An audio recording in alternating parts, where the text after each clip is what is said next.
Hey everyone, in this video I'm gonna show you how to use voice typing on Samsung Galaxy S24 Ultra. So at first open keyboard.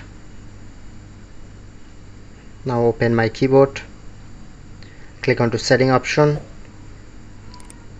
scroll down. At first enable this option, voice input, select Google voice typing and then go back.